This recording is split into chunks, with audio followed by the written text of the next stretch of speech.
Folks, we built a model for electric current on Wednesday. We almost made it to the finish line. There's just one more big idea in that model. We'll cover it today. And once we've covered that big idea, we're just going to practice today and get better at using this model. I wanted to begin by appealing to your memory. Remember back in 205 when we were doing dynamics problems, forces problems, and I told you that if you did not have the correct free body diagram, you were just kind of trash for the whole problem. I told you that the most important skill you could bring to that exam was knowing how to draw a free body diagram. Was I lying? No, it was true. That was dead true. And here's what I'm telling you now. The most important skill you can bring to that next exam is your ability to look at two circuits and tell which one has more resistance. That's it. That's the greatest skill you can bring to that next exam. And that's because you're going to have circuits that are complex. You're going to have circuits that branch out.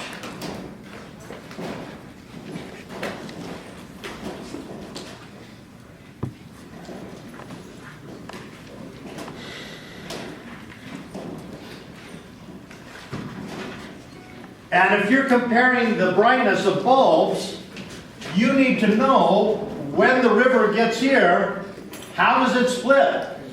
Well, the two paths aren't equal, so it doesn't split 50-50, but which side is the easy side? And that's the skill that you're going to need. Now here's what I suggest. Draw the two paths identical. And wish that Greg had given you that circuit. Boy, if Greg had given you that circuit, that'd be easy. That'd just be 50-50. And then ask yourself, what's missing? Well, what's missing are these two bulbs in the middle here. That's what's missing. And so I asked myself, how did I add them? I don't care what they are. It could be 2 bulbs, could be 200 bulbs. I asked, how did I add them? Did I have to use scissors or on the whiteboard an eraser to break an existing line and shove them in? Or could I just clip them on? Right there and right there. Or if you want me to move those into the center, I could. That's not going to change anything, right?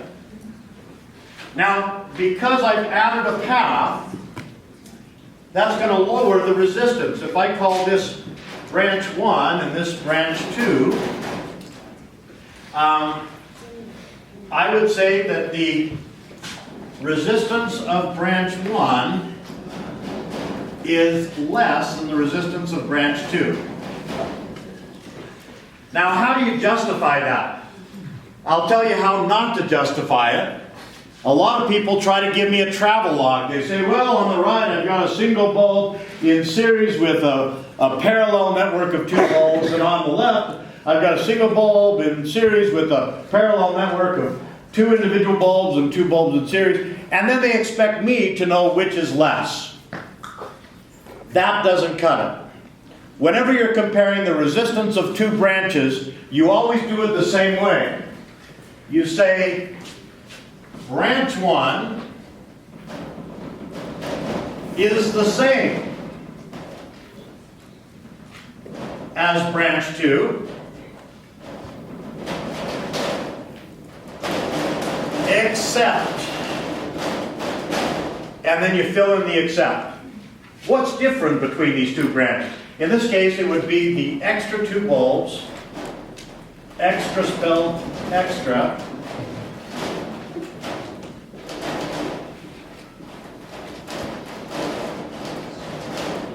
I'm going to call these E and F.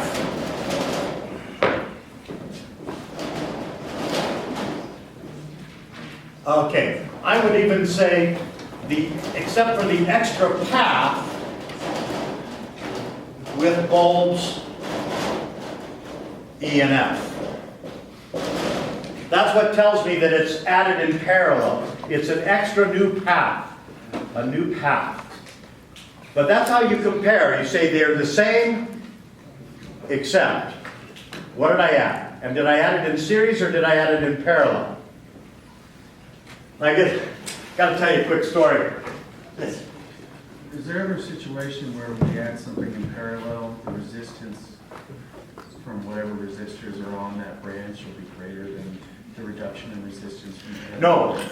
it does not matter what you add. If you add it in parallel, the resistance of things in parallel is always less than the least. And so by adding something ugly, you can't make it the resistance increase. If a trap door opens in the ceiling and a rope falls down, that's a terrible path. That's a very resistive path. It's hard to get out that way. But that's not keeping you from going out these doors.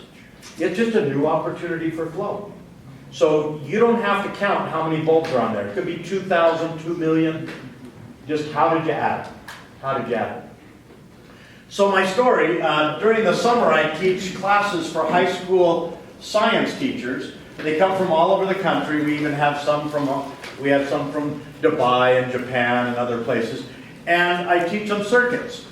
And one summer, one of the teachers, one of the students in the class, noticed that all of the women in the class were carefully drawing filaments in each of their bulbs,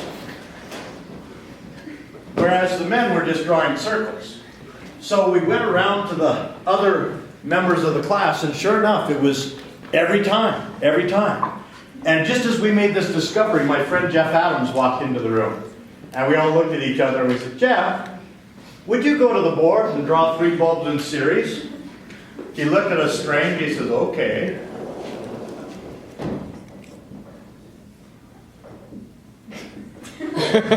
So manly, he didn't even complete his circle. Now, gentlemen, if you put filaments in there, that's fine. Come on. Okay. Now,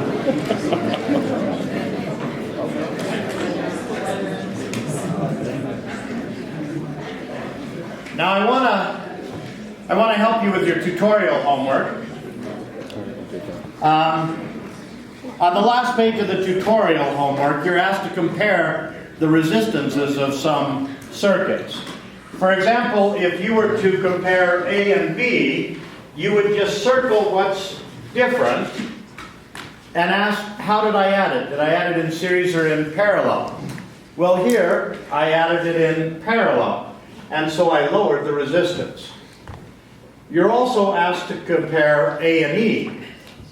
And here, I say, well, what's different? Well, the difference is that piece there. Now, if I draw those two the same,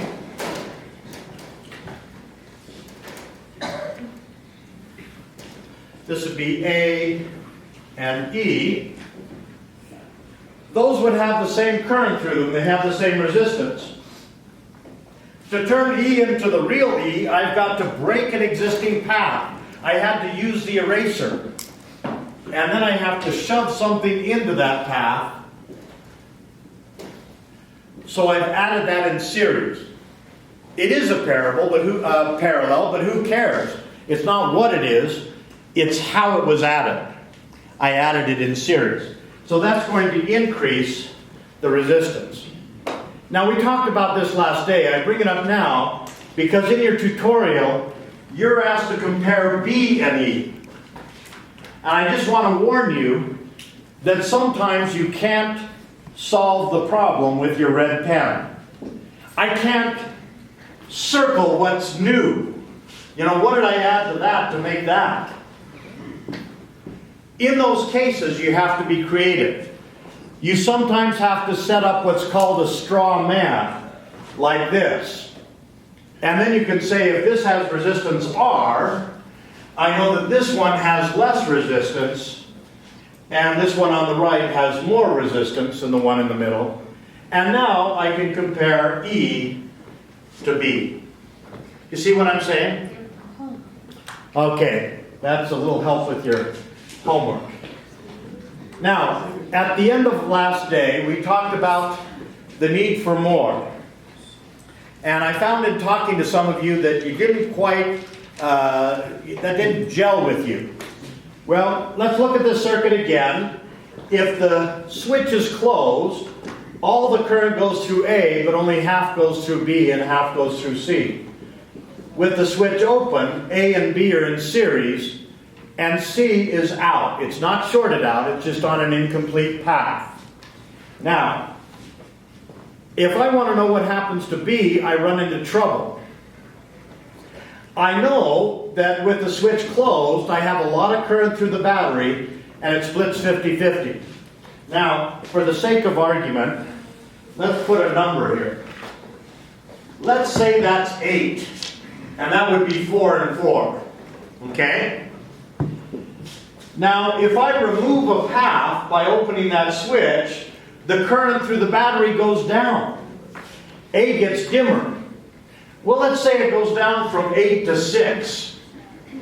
Well, now, B's getting everything that goes through A, and so B would now get 6. B would go from 4 to 6, and B would get brighter.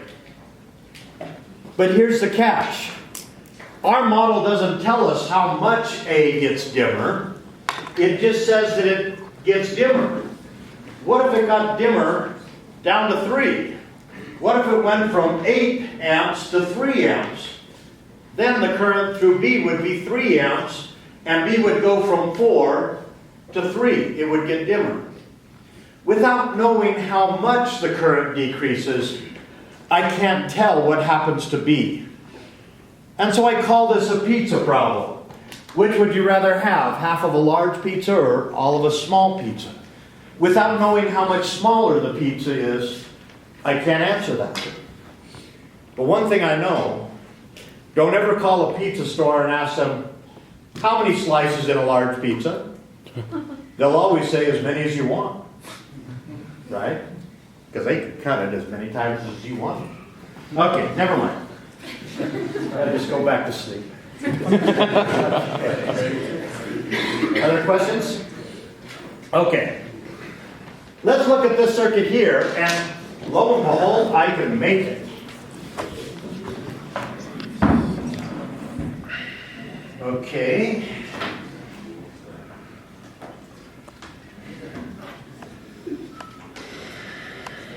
Pretty darn impressive, no? Okay. I just need one more wire. Okay, now if I plug that in there, this is the circuit that's up there. Now the question is, which is brighter, bulb A or bulb D? When I plug that to the battery, which is going to be brighter, A or D? Talk to your neighbor real quick. A or D? With the switch open? The switch is open. The switch is open.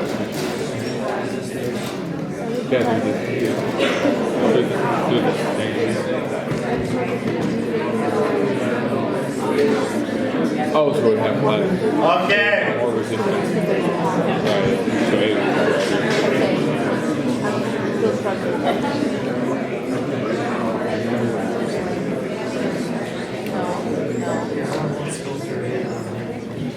What we're really asking is, how does the current split right here, 50-50 or some other way?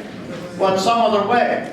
But we've got to figure out which path is the easy path. It splits here and comes back together there. So we have to decide which is harder to get through, this or this. Now, in order to answer that, I draw the two the same. If I were to draw this,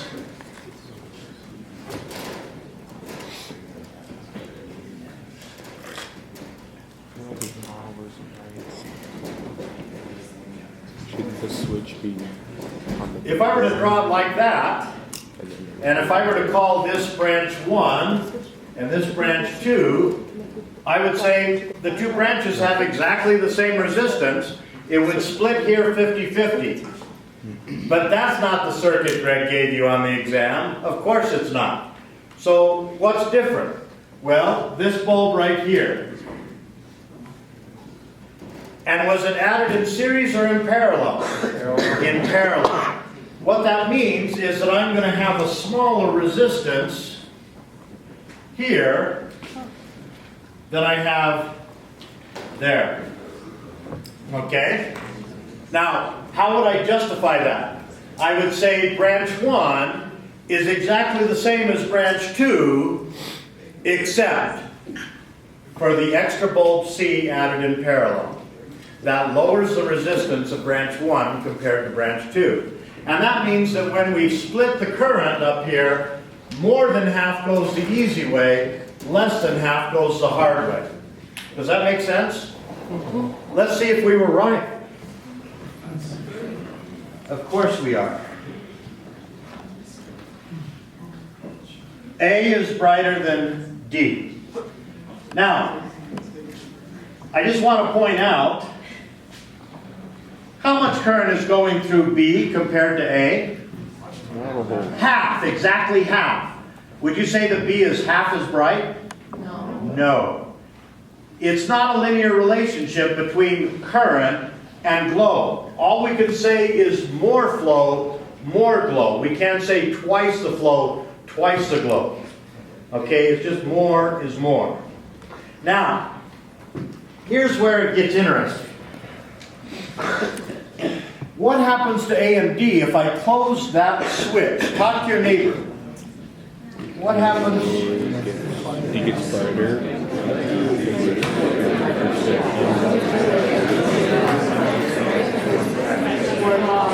No. Yeah, D will get brighter. Okay. Oh, there's. I didn't bring a switch with me, but I can close the switch by just shorting out this bulb E, by putting a wire from one side of it to the other. Now, tell your neighbor really quick, what's that going to do to bulb D, and what's it going to do to bulb A?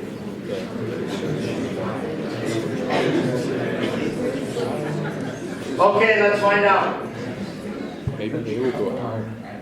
If I short out E, E goes out. D gets brighter, but look at A. Does A care? Does B care? Does C care? No or heck no, people. Talk to me. Heck no, thank you. Okay. Now, that's the one idea that we didn't get to on Wednesday. It turns out, what we just saw here, is that a characteristic of an ideal battery is that any branches that are connected directly to that battery are independent. In other words, if I put boxes around these two branches, if I can find connections to both sides of the battery with nothing but wire, they are going to act as if they have their own battery, as if the other branch doesn't exist. What that means is that I can pull out a bulb here. The bulbs over here change, but those guys don't care. I can smash that one with a hammer. These guys will care. Those won't care. Likewise, I can take one of these out. Those don't care. Folks, that's the way your house is wired. Parallel across the battery. Or in the case of your house, parallel across the power supply. You have a hot line, you got a ground line, and everything's just parallel across that. Okay, from one terminal of the battery to the other. Now, I want to point out that B and C are precarious. B and C are parallel, are they not? Would you say B is parallel to C? Yes, you would. And yet, if I unscrew B, C changes. They're not independent of each other. It's not parallel that makes it independent. It's parallel across the battery. There's two different kinds of parallel. I call them vanilla and tutti frutti. Okay? B and C are just the vanilla kind of parallel. They're just, the current either goes here or it goes there. The Tutti Frutti flavor, the independent, is parallel across the battery. And that's branch 1 and branch 2. Now folks, we don't know today why that is. On Monday, it'll be obvious. On Monday, we'll say, oh, of course. But today it's just an observation. You saw it with your own eyes. You cannot deny it. Okay? You cannot. Now, one of the first things you want to do when you get a messy circuit on an exam is identify which branches are parallel across the battery. That's going to simplify the problem immensely. Because then you know this branch is totally independent of that branch. I can make any change I want to this branch, not going to affect this one in the least. That simplifies the problem. Okay? Now, what if I were to put another bulb in there? Well, I would call that bulb an indicator bulb. Why? Because all the current through the battery has to go through that bulb. Now, how would I compare A to D? When the current, the river, comes through that indicator bulb, how does it split at that place there compared to before? Isn't it the same? The same. I still got an easy path and a hard path. I still have more than half going this way, less than half going this way with the switch open. Okay? And that means A is still going to be brighter than D. We're just going to find it's a little bit dimmer than they were before. Now, do A and D change when the switch is closed? And now the answer is yes. Because these are no longer directly connected across the battery, in other words, if I try to find connections for this box to both sides of the battery, I got to go through a bulb. I can't do it with just wire. And so they are no longer independent. D's going to change, A's going to change. Well, let's look at that change. That's my indicator bulb. When I close that switch, what happens to the current through the battery? Go up, go down, or stay the same? Go up. I've added a path that lowers the resistance of the circuit as a whole, that increases the current through the battery. That means that indicator bulb has to get brighter. Now, let's ask this question. What just happened to D's share of the current through the battery? With the switch open, how much was it getting? More than half or less than half? Less than half. Less than half. With the switch closed, what does it get? More than half or less than half? More than half. So its share just went up from less than half to more than half. And the current it was sharing went up too. Those are two changes in the same direction. It's getting a bigger share of more total current. What's going to happen to D? It's going to get brighter. Okay? But if I look at A, its share just went down. It was getting more than half, now it's getting less than half. It's getting a smaller share of more total current. What's going to happen to it? I don't know, it's pizza. It's a pizza problem. Our current model fails. Okay? It's going to get a smaller share of a larger current, so the model fails. Does that make sense? Now, it fails today. On the exam, you can't just say, oh, my model fails. I can't do that one. I'm going to go on to the next one. No. By the time we get to that exam, you're going to have a voltage model that will solve this problem. I'll show you how on Monday. Okay? Now, let's review our current model. It's built upon this idea of more flow, more glow. If I look at two identical bulbs that were made at the same factory by the same worker on the same day, and one of them's brighter than the other, I can be sure there's more flow through the brighter bulb. The second principle is this relationship between the current through the battery and the resistance of the circuit. When one gets bigger, the other gets smaller. It's a trade-off. When the resistance gets bigger, the current through the battery goes down. When the resistance of the circuit gets smaller, the current through the battery goes up. Again, it's not what you add, but how you add it. There's two ways to add things. I can clutter up an existing path to increase resistance, or I can add a new path that didn't exist before to decrease resistance. When current gets to a branching point, it favors the path of least resistance. Say favors, not chooses. It's only in the special case of a short does all the current go the easy way. Usually you can just say more than half goes the easy way, less than half goes the hard way. And the final piece, the piece that we didn't get to on Wednesday, is the piece that we can't justify. It's just an observation. Branches that are parallel across the battery are independent of each other. I can hit one with a hammer, I can drive a truck over it. The other branch doesn't care. And that's our model. That's not just part of our model, that's it. That's the whole shooting match. Now, there's some subtleties, like when am I adding them in parallel? If you're adding things in series, well, let me ask you, are D and E in series, yes or no? Yes. Yes. Are A and B in series, yes or no? Heck no. Things are in series when what goes through one has to go through the other. Think of Fred, that electron you painted green.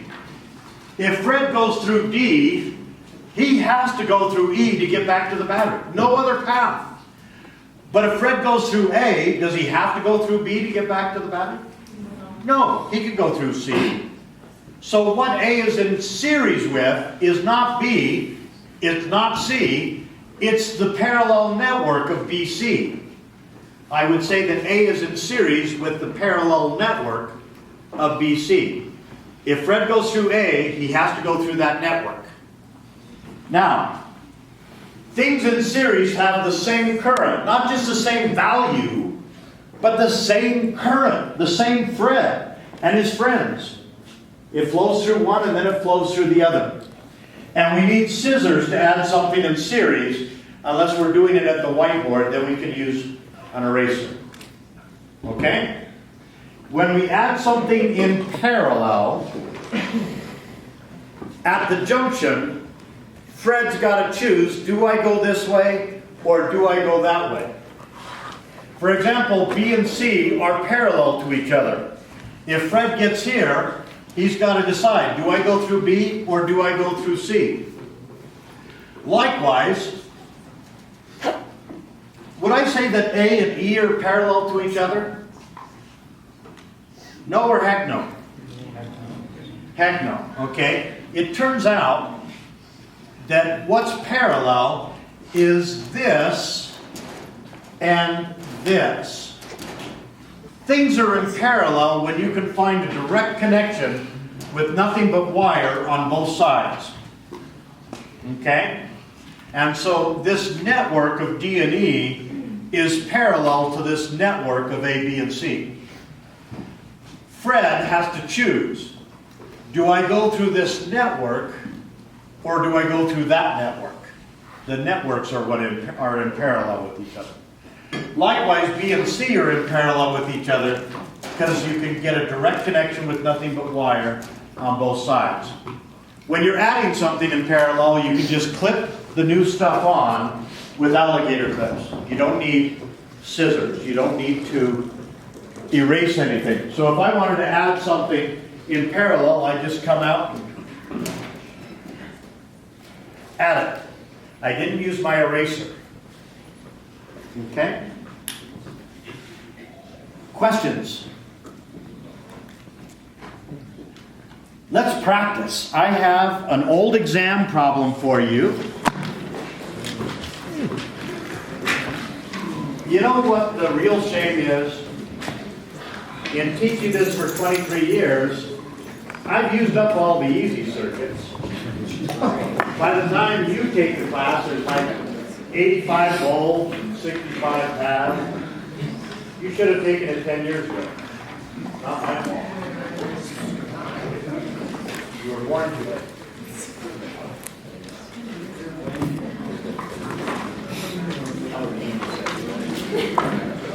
I'm just kidding. I'm fine.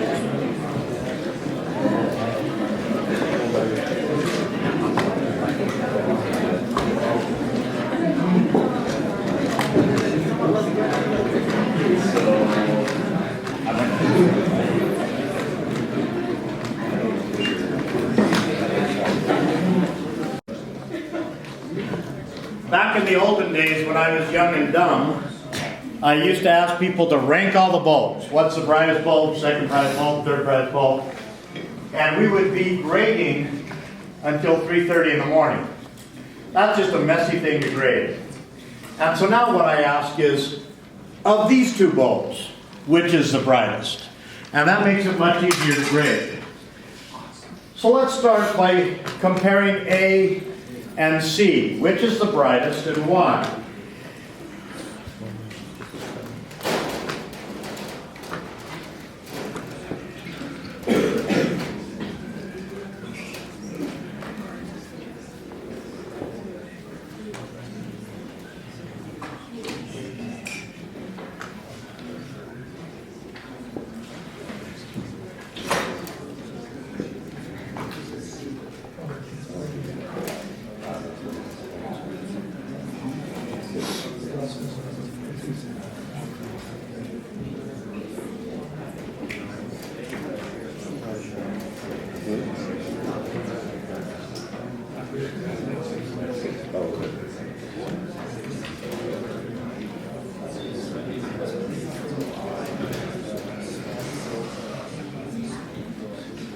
Okay.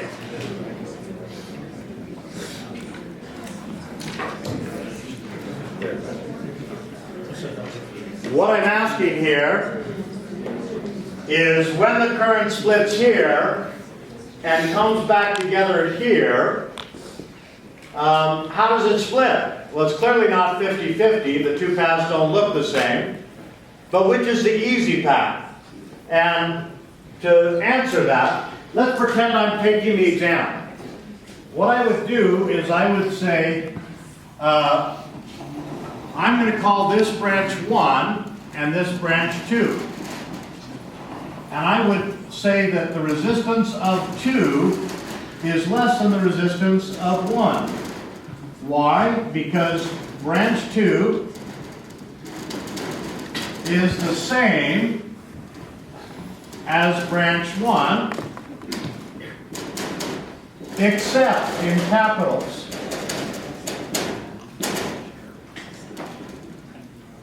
For the extra path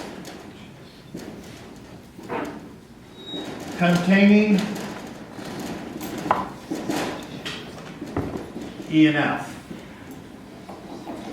And that would tell me that the current would split not 50-50, but with more than half going the easy way and less than half going the hard way.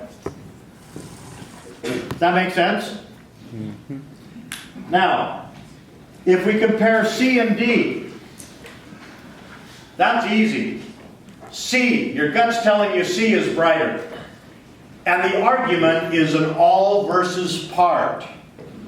C gets all of the current that goes through branch 2. D only gets part of it. Now I could write that mathematically by saying the current through C is equal to the current through D plus the current through E. Okay, some of it's got to go through D, some of it's got to go through E.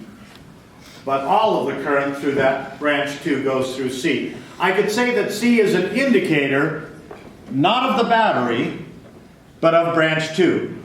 Okay, all the current through branch 2 goes through C. Now, what about D and E? D. D is brighter, And the reasoning would be current favors the path of least resistance. Now folks, those of you that are going to be teachers, be careful. If I read the reasoning, what I often see is something that is sick and wrong. Folks, the next things to come out of my mouth are lies. They are evil. Don't write them down. But student 1, and we know student 1, says, oh, the current comes through C and splits 50-50. But E's got to share with F, so E's dimmer. Wrong or sick and wrong? Sick and wrong. Evil wrong. I mean, you're going to spend time in purgatory wrong. And there's more than 10 commandments. I mean, that's one of them. Okay. You don't believe me. You got to go to Sunday school. Okay. Now, what about E and F? Equal. Can you prove that in one word or less? Series. That's all you got to write. Series. You're done. What about B and D? Pizza. And here's the pizza. B gets all of a small pizza, and there's a small pizza right there. D gets more than half of a large pizza, and there's a large pizza right there. That means that the current model fails. On Monday, I'll show you how to fix that problem. Now, I guarantee you that the first problem on your exam is going to be a problem like that, where you have to rank all the bulbs 2 at a time. And then we're going to make a change to it. What happens if I unscrew bulb F and leave the empty socket behind? Now, if I leave an empty socket behind, it acts like a break. It acts like a hole in the circuit. So what happens to bulb E? It goes out. Is it shorted out? Heck no. It's just on a broken path. Now, what happens to A? Folks, $64,000 question. What happens to A? Nothing. It's on an independent path. What happens to the current through the battery? It goes down. I've removed a path. The current through the battery goes down. Wait a minute. If the current through the battery goes down, how can A stay the same? Because the splitting up here changes. With F in here, I was sending more than half of the current through the battery this way. With this path gone, branch 2 looks like branch 1. Branch 2 is going to get just as much current as branch 1. So I can reduce the current through the battery by just reducing the current through branch 2. Branch 1 is independent. The splitting ratio at that junction changes at the same time that the current through the battery changes. And that's how I can change the current through the battery without changing everything in the circuit. See if your neighbor understood that, people.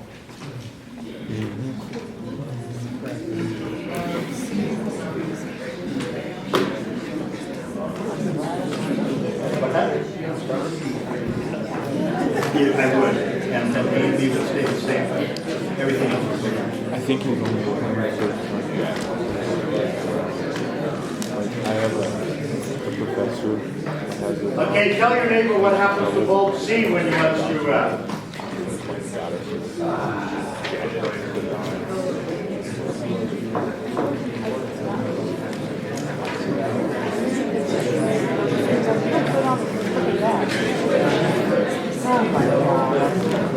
the dog is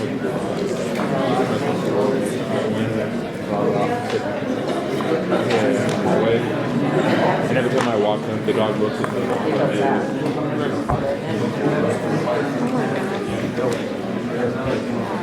We're doing another one? No more.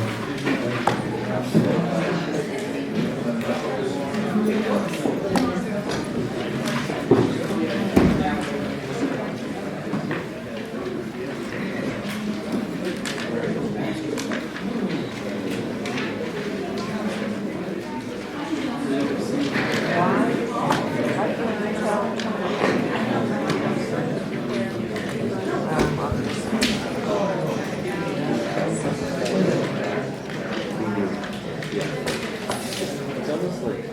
Did you get the second one? I think I'm already. Okay, the second problem that I just gave you, again, it's an old exam problem. And let's just look at the first page. It's got a back to this, but let's just look at the first page for now.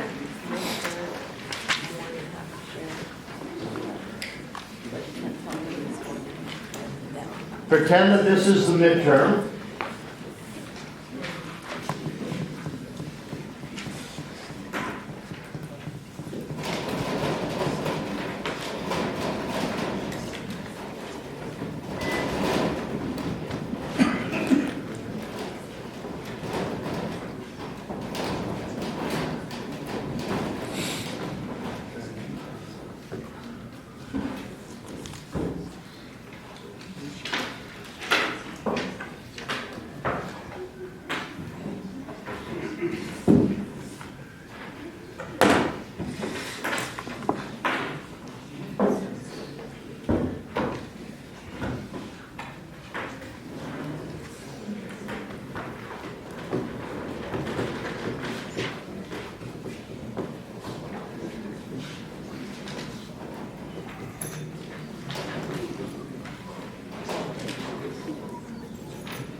If you're done with the front page, you can do the back page. I doubt that we're going to get there in the time remaining.